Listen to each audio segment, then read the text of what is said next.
In the vast expanse of the Centauri trade hub, the appearance of an unregistered ship would typically warrant little more than a routine security scan. But on this day, as the HFY Hyperion materialized from what appeared to be a fold in space itself, every sensor array and detection system in the sector lit up like a supernova. Station Director Vic Stoll's crystalline appendages trembled as she watched the impossible event unfold through the hub's primary observation dome. The vessel that emerged was unlike anything recorded in the galactic archives. A sleek, obsidian construct that seemed to absorb nearby starlight, its hull adorned with pulsing lines of deep blue energy that defied conventional physics. "Impossible," she whispered, her translator struggling to convey the mixture of awe and disbelief in her voice.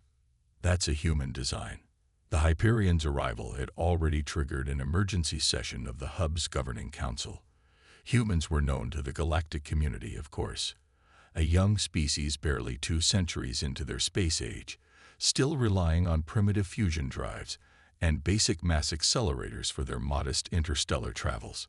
Or so everyone had thought.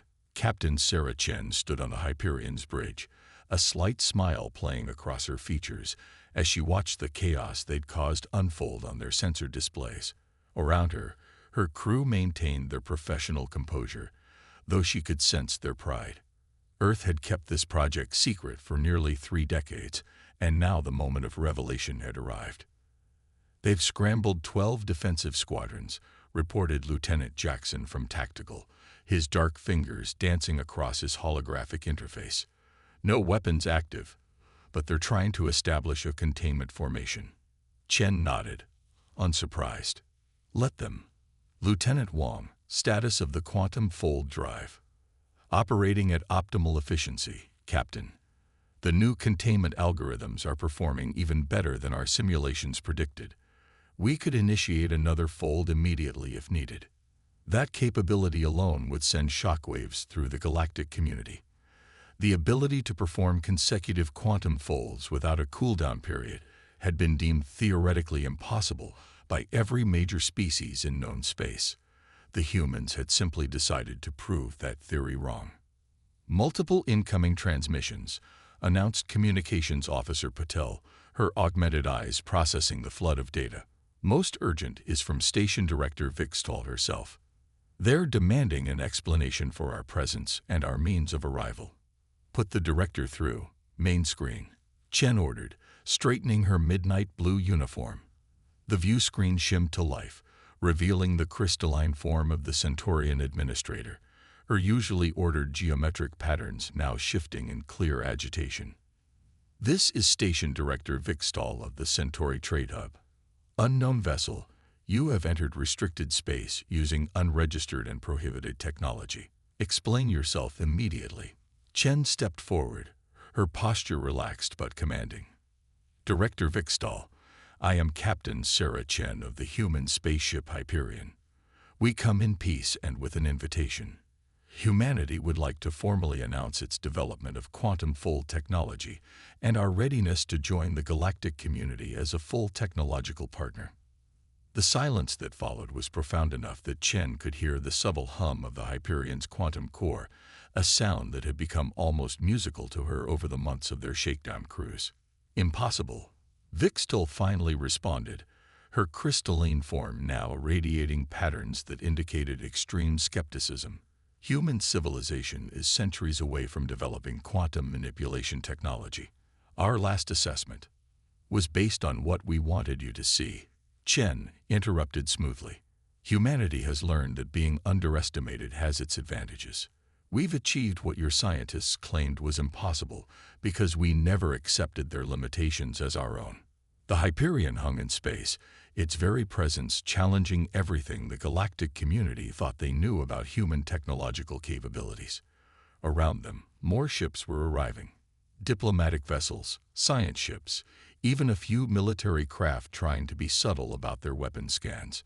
"To demonstrate our goodwill," Chen continued, "we're prepared to share our quantum fold calculations with your scientific community. You'll find our approach quite innovative. Additionally, We're authorized to begin negotiations for trade partnerships and technological exchange programs. As she spoke, Chief Engineer Wong sent a carefully prepared data packet through their quantum-encrypted channels. The basic principles they were sharing would be enough to prove their achievement while protecting their most crucial innovations. The real message, however, was clear. Humanity had arrived on the galactic stage, and they had done so on their own terms. Director Vixtel's patterns shifted to what Chen's Xenology training identified as deep contemplation. Your arrival will cause significant disruption to established protocols and hierarchies. Progress often does, Director, Chen replied. But I believe you'll find that humanity makes a better partner than a competitor. We're not here to challenge the existing order. We're here to enhance it. As she finished speaking, Chen nodded to Wong, who activated one of the Hyperion's more dramatic capabilities. The pulsing lines along the ship's hull brightened, and for a brief moment, the space around them seemed to bend slightly, a demonstration of their precise control over quantum fields that would leave no doubt about their technological achievement. The message was clear. Humanity hadn't just caught up to the galactic community. In some ways, they had surpassed it. And this was only the beginning of what they were prepared to share with their new partners in the cosmos. Director Vixtel's crystalline form seemed to shimmer with what Chen recognized as resignation mixed with curiosity. The Council will need to convene immediately. This changes everything. That was rather the point, Director, Chen replied with a smile. That was rather the point. Grand Archival Hall buzzed with an intensity not seen in centuries. Representatives from 37 spacefaring civilizations crowded the ancient chamber, their attention fixed on the holographic display dominating the center of the room. The HSS Hyperion rotated slowly in the projection, its quantum field measurements defying everything they thought they knew about physics. Senior theorist Zickville of the Arcturian Science Directory stood before the assembled delegates, their tentacular appendages twitching with barely contained frustration. The human quantum fold drive operates on principles that directly contradict established universal constants. It shouldn't work. It cannot work. Yet, they gestured at the live feed showing the Hyperion still hanging serenely in space. Perhaps, a voice called from the human delegation section, "Your constants need revision." Dr. Elena Rodriguez stepped forward, her silver-streaked hair and weathered face reflecting decades of work that had led to this moment. We found that the universe is more flexible than previously assumed. The chamber erupted in a cacophony of translated protests and exclamations. Rodriguez waited patiently as Director Vixtel restored order, her crystalline form pulsing with authority. "Explain," demanded Zickville, all four eyes focused intently on the human scientist. Rodriguez activated her own holographic display, showing a simulation of the quantum fold process. Your civilizations approached quantum mechanics from a perspective of control, trying to bend space to your will. We approached it as a dance partner. Instead of forcing quantum fields into submission, we learned to work with their natural tendencies. The simulation showed energy patterns that made several of the more technically minded delegates gasp. The Hyperion didn't tear holes in space or brute force its way through dimensions. Instead, it created a harmonic resonance with existing quantum fields, using them to slide between the spaces that already existed. "Impossible," muttered a Rigelian physicist, their bioluminescent patches flashing with agitation.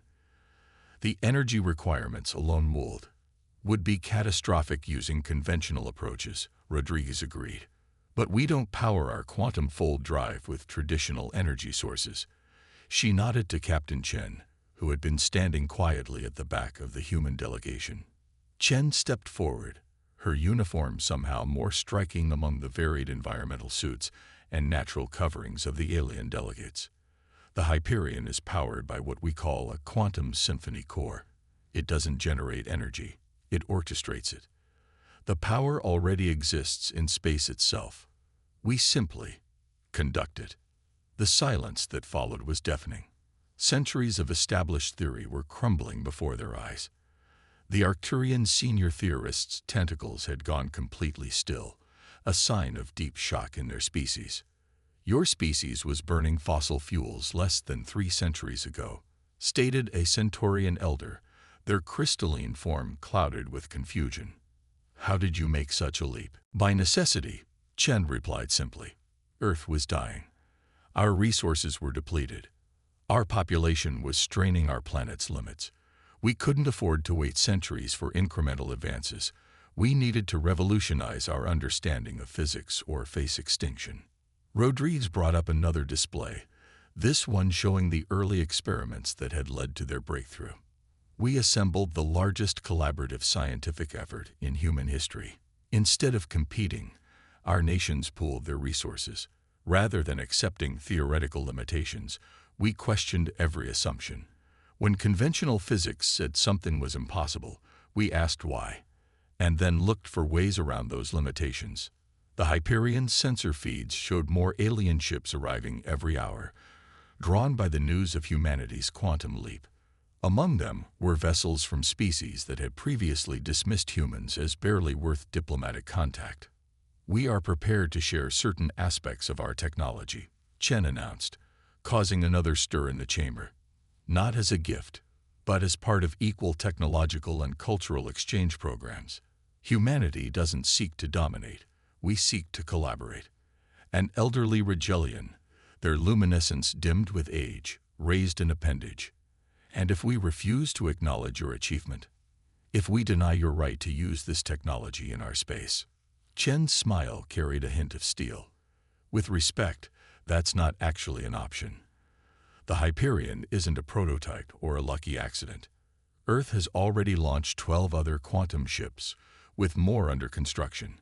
We're here as a courtesy, not seeking permission. The chamber erupted again, but this time the tone was different. Fear and disbelief were being replaced by curiosity, and in some cases, excitement. Several scientific delegates were already huddled together, discussing the implications of quantum symphony technology. Director Vixtel's crystalline form had taken on a complex pattern that reflected both concern and appreciation. You've hidden this development well. Our assessment teams saw nothing to indicate. Sometimes, Rodriguez replied, the best place to hide something is in plain sight. While your observers were monitoring our space stations and planetary installations, our real work was happening in underground facilities and asteroid bases. We learned long ago that being underestimated has tactical advantages. As if to emphasize her point, the Hyperion's quantum field suddenly shifted, causing every sensor in the system to recalibrate. The ship hadn't moved, but it had demonstrated a level of field control that made several military observers visibly uncomfortable. The message was clear. Humanity wasn't just joining the galactic community. They were rewriting the rules of what was possible. And they were doing it with a confidence that suggested this was just the beginning of their contributions to cosmic civilization. The private chambers of the Galactic Council's inner circle had never felt so tense. 9 of the most powerful beings in known space sat in their ancestral seats, their attention focused on the holographic projections showing multiple angles of the Hyperion's quantum field demonstrations. High Counselor Inxthal, their plasma-based form swirling with agitation within its containment field, spoke first. We have grossly miscalculated. The humans haven't just developed new technology. They'd fundamentally altered the balance of power in the galaxy. Captain Chen's earlier demonstration was playing on a loop. The Hyperion had performed a series of quantum fold jumps that should have been impossible, each one more precise than the last. The ship hadn't just moved through space. It had danced with it. Our military analysts are concerned, reported Admiral Kvex of the Rigelian Defense Force. Their bioluminescent patches pulsed with darker colors, indicating deep worry. The applications of this technology go far beyond simple transportation. The level of quantum field control they demonstrated could revolutionize everything from weapons systems to planetary defense. In the observation deck of the Hyperion, Dr. Rodriguez stood with Captain Chen, watching the growing fleet of alien vessels gathering around them. Some were obvious research ships, bristling with sensors. Others were less subtle about their military nature. They're afraid, Rodriguez noted, her reflection ghosting against the transparent aluminum viewport. Chen nodded. They should be. Not because we're a threat, but because we've proven their fundamental assumptions wrong. There's nothing more frightening to an established power than realizing they don't know everything. Their conversation was interrupted by a priority communication from Earth. The holographic form of Fleet Admiral Zhang materialized in the briefing room, his expression serious but satisfied. Captain, Doctor, the Council's reaction is proceeding as anticipated. Time to move to Phase 2 of the revelation. Chen raised an eyebrow. Sir, that's ahead of schedule. The Xenopsyche team believes we need to demonstrate more of our capabilities now, while they're still off balance, but before they have time to develop concrete opposition. Dr. Rodriguez, you have authorization to reveal Project Harmony. Rodriguez's eyes widened. Sir, that's our most advanced application of quantum symphony technology. Are you sure? The President and Joint Chiefs are in agreement. Show them what humanity can really do. Back in the council chamber, the debate had turned heated. The Arcturian representative was advocating for immediate restrictions on human quantum technology, while the Centaurian delegation argued for a more diplomatic approach. The argument was interrupted by a request for an emergency audience from the human delegation. Minutes later, Dr. Rodriguez stood before the council, her presence commanding despite her small stature among the varied alien forms. Honored council members, she began, we understand your concerns about the military implications of quantum symphony technology. That's why we'd like to demonstrate its true purpose. She activated a small device on her wrist. Above the council chamber, the Hyperion's quantum field suddenly expanded, but not in a way any of their sensors had detected before. The field resonated at frequencies that made the very fabric of space sing. Project Harmony isn't a weapon, Rodriguez explained as the council members watched in amazement. It's a tool for healing space itself. The quantum field projection showed tears in spacetime, microfractures caused by centuries of conventional FTL travel. As they watched, the Hyperion's field gently repaired these damages, strengthening the underlying structure of space in ways their scientists had thought impossible. Your civilizations have been using brute force to traverse space for millennia, Rodriguez continued. Each jump, each fold, each tunnel has left scars in the cosmic fabric. We developed quantum symphony technology not just for travel, but to repair the damage done by generations of space-faring races. The council chamber was absolutely silent. The implications were staggering. Humanity hadn't just developed a new way to travel through space. They had found a way to preserve and restore it. This is why we chose to reveal ourselves now, Captain Chen added, stepping forward to join Rodriguez. Our long-range sensors have detected growing instabilities in heavily trafficked regions of space. Within a century, some of your major trade routes would have become unusable due to space-time deterioration. We couldn't stand by and watch that happen. High Counselor Axthel's plasma form had stilled completely, a sign of intense focus. You're saying you developed this technology to help preserve interstellar travel for all species. Humanity has always understood that true advancement comes not from domination, but from preservation and cooperation, Chen replied. The galaxy doesn't belong to any one species. We're all custodians of space itself. As if to emphasize their point, the Hyperion's field expanded further, its quantum harmonics now visible to the naked eye as subtle waves of blue-shifted light that rippled through nearby space. Sensor data showed micro-repairs happening at a quantum level, strengthening the very structure of space-time around the station. The council members watched as centuries of accumulated damage began to heal, their own sensors confirming what should have been impossible. Humanity hadn't just mastered space travel, they had learned to care for space itself. The emergency alert cut through all diplomatic channels like a plasma torch through ice. A Rigelian colony ship, carrying 20,000 civilians, including 6,000 children, had suffered a catastrophic drive failure while attempting a conventional FTL jump. The ship was trapped in a deteriorating fold space bubble, a situation that had proven fatal in all previously recorded incidents. Captain Chen was in mid-sentence during the council briefing when the alert came through. She didn't hesitate. Hyperion actual to bridge. Emergency jump protocols. Now. The council chamber erupted in protests and warnings. Captain, High Counselor, Axfel's plasma form pulsed urgently, attempting to interfere with a fold space collapse could destroy both vessels. Then we better not fail, Chen replied, already striding toward the emergency transport pad. Dr. Rodriguez, we're going to need Project Harmony at full capacity. The Hyperion's response time made every military observer in the system update their threat assessments. Within 30 seconds of the alert, the ship had plotted an impossible course through quantum space, its symphony core already spinning up harmonics that made nearby sensors overload. All hands, this is the captain. Chen's voice rang through the ship as she reached the bridge. We're attempting a rescue operation that's never been done before. I know we've trained for this, but theory becomes reality today. Let's show the galaxy what humanity stands for. The Hyperion vanished in a display of quantum manipulation that had the Council's scientific advisors speechless. Unlike conventional quantum jumps that tore through space, the human ship seemed to slide between the atoms of reality itself. They emerged 50,000 kilometers from the stricken colony ship. The sight was terrifying.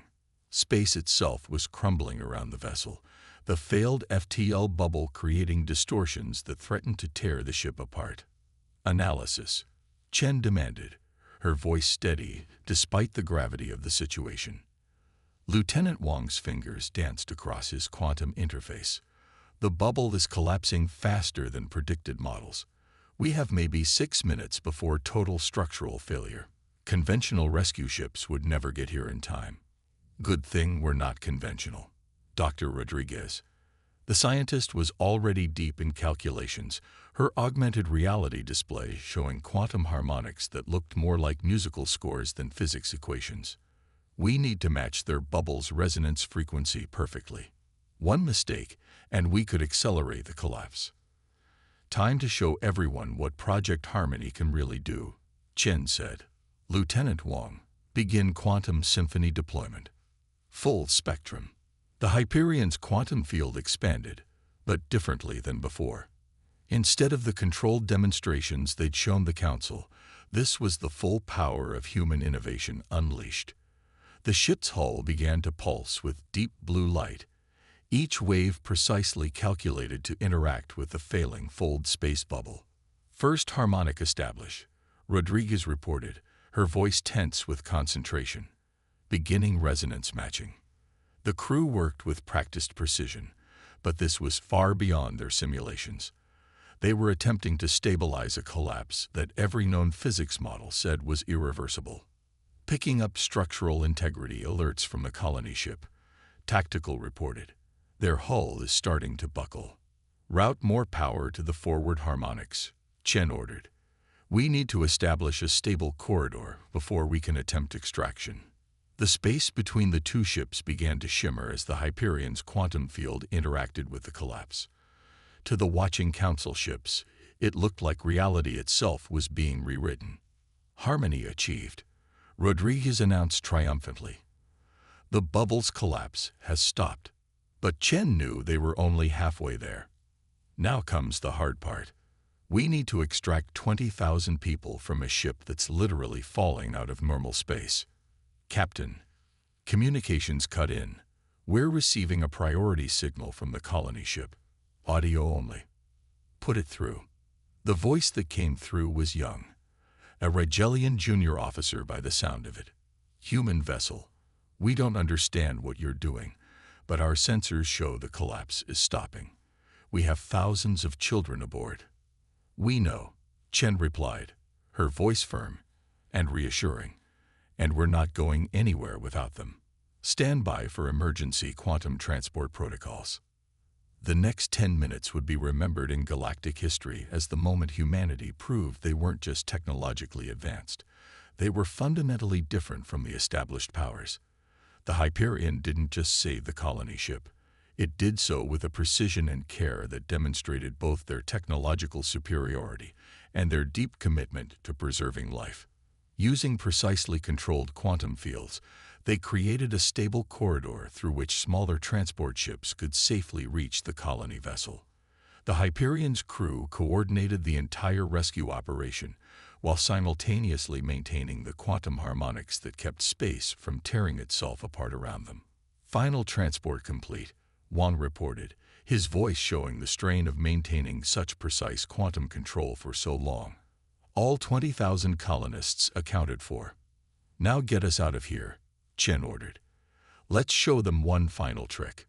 The Hyperion's quantum symphony core reached a crescendo. Instead of just retreating from the collapse, they controlled it, guiding the energy of the failing bubble into a harmless dispersion pattern that actually strengthened the surrounding space-time. As they returned to the council station, escorting the fleet of rescue ships carrying the saved colonists, Chen turned to Rodriguez. Send a full technical analysis of what we just did to the council. It's time they understood. Humanity's advancement isn't just about making better ships. It's about making space itself safer for everyone. The rescue operation had done more than save lives. It had demonstrated a truth that would reshape galactic politics. Humanity hadn't just caught up to the galactic community. They had surpassed them in ways that really mattered. In the days following the Rigelian rescue, the Centauri Trade Hub had transformed into an unprecedented gathering of species. The Grand Assembly Hall, normally reserved for major trade negotiations, now hosted representatives from over 200 worlds. They had come not just to discuss humanity's quantum symphony technology, but to witness what many were already calling the dawn of a new galactic age. Admiral Zhang stood before the assembled delegates, his weathered face carrying the quiet confidence of someone who had helped shepherd humanity's greatest technological achievement. Behind him, a holographic display showed the Hyperion conducting delicate quantum field repairs on several major trade routes. For centuries, Zhang began, we watched your ships tear through space, leaving microscopic wounds in the fabric of reality. We observed as these wounds began to accumulate, threatening the very foundations of interstellar travel. When we developed our first primitive fold drives, we vowed to find a better way.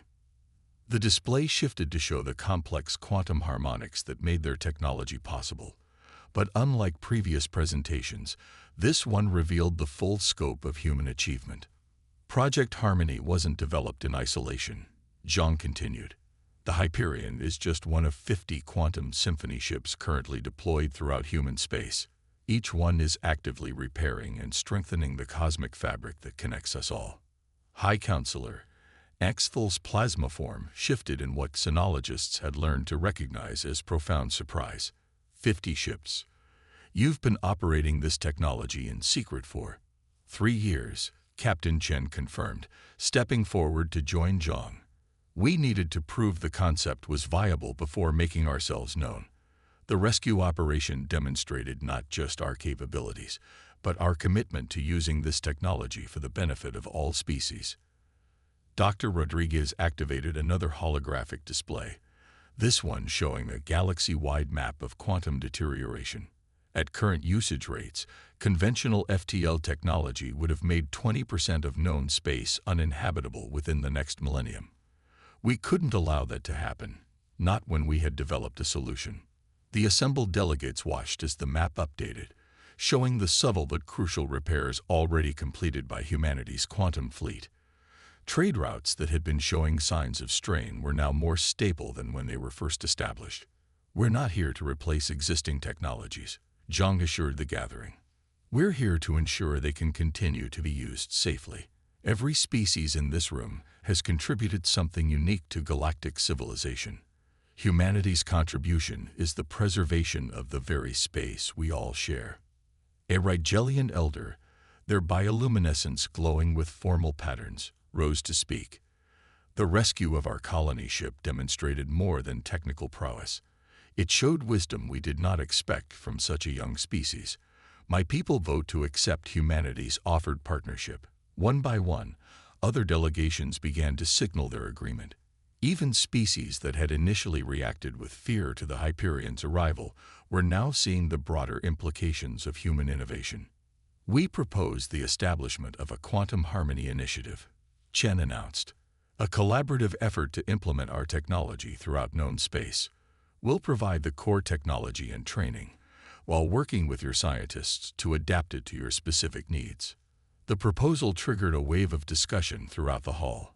The implications were staggering. Humanity wasn't just offering to share their technology, they were proposing to fundamentally change how all species interacted with space itself. There will be resistance, High Counselor Engstval cautioned, their plasma form showing complex patterns of concern and hope. Many have built their power on existing technologies and relationships. Progress often faces resistance, Zhang acknowledged. But we're not asking for permission to change the galaxy. We're inviting you to be part of that change. The question isn't whether this technology will reshape space travel, it's whether we do it together or separately. As if to emphasize his point, the Hyperion performed another controlled quantum shift, its field harmonics visible as waves of subtle blue light that seemed to strengthen the very fabric of space around the station. The display wasn't meant to intimidate, but to inspire, showing how technology could be both powerful and nurturing. Humanity's greatest strength, Rodriguez added, has never been our technology. It's our ability to imagine a better future and work together to achieve it. We learned long ago that true advancement comes not from competition, but from collaboration. Not from dominance, but from harmony.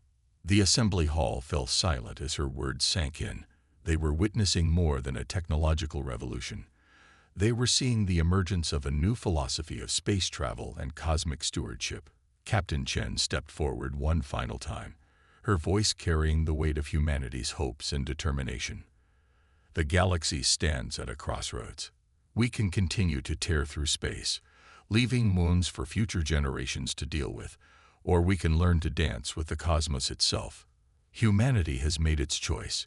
We invite you to join us in this dance. As the assembly erupted into discussion and debate, the Hyperion hung in space outside, its quantum field gently pulsing with the harmonics that had changed everything. It was no longer just a ship. It was a symbol of what was possible when a species dared to dream beyond the impossible.